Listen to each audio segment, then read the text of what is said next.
बिहार विधानसभा चुनाव से पहले प्रदेश की सियासत में हलचल तेज हो गई है। अब तक जहां मुख्य मुकाबला एनडीए और इंडिया गठबंधन के बीच माना जा रहा था, वहीं अब बाहरी दल भी चुनावी मैदान में उतरने लगे हैं।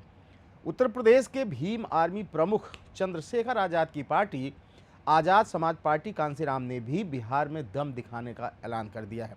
बुधवार को पटना में आजाद समाज पार्टी के प्रदेश अध्यक्ष जौहर आजाद ने प्रेस कॉन्फ्रेंस कर कहा कि पार्टी बिहार की 100 विधानसभा सीटों पर अपने उम्मीदवार उतारेगी।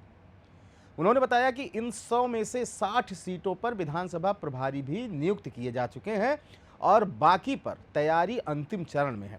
पार्टी का दावा है कि जिन 100 सीटों पर वह चुनाव लड़ेगी, उनमें से 46 पर सीधा मुकाबला महागठबंधन से होगा।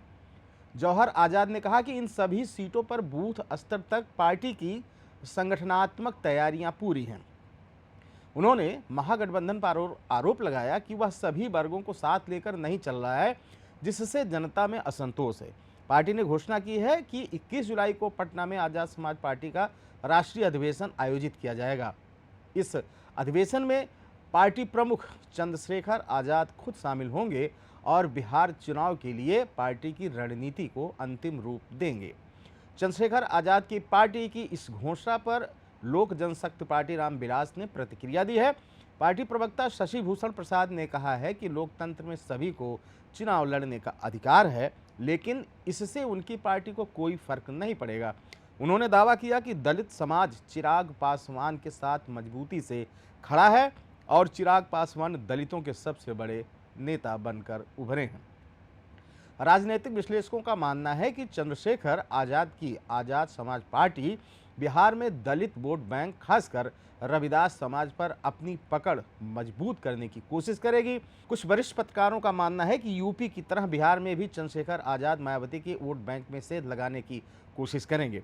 उनके मुताबिक रविदास वोटर अब तक मायावती और भाकपा माले के कोर वोटर में माना जाता रहा है, लेकिन अगर चंद्रशेखर आजाद इनमें से कुछ हिस्से को भी अपने साथ जोड़ने में कामयाब हुए तो इसका सीधा नुकसान महागठबंधन को हो सकता है, खासकर आरजेडी को। संतोष कुमार ने कहा कि अगर चंद्रशेखर आजाद 500 से 1000 वोट भी काट ले जाते हैं तो कई सीटों पर समीकरण बदल सकते हैं। विशेषज्ञ का कहना है कि एनडीए को चंद्रशेखर आजाद की पार्टी से कोई सीधा नुकसान होता नहीं दिख रहा है, क्योंकि रविदास और पासवान वोटर अलग अलग राजनीतिक ध्रुव पर खड़े रहते हैं। पासवान वोटर एनडीए के साथ है और चिराग पासवान की पकड़ अब भी मजबूत मानी जा रही है। खबर में तक आप देख रहे थे अनादि टीवी बिहार।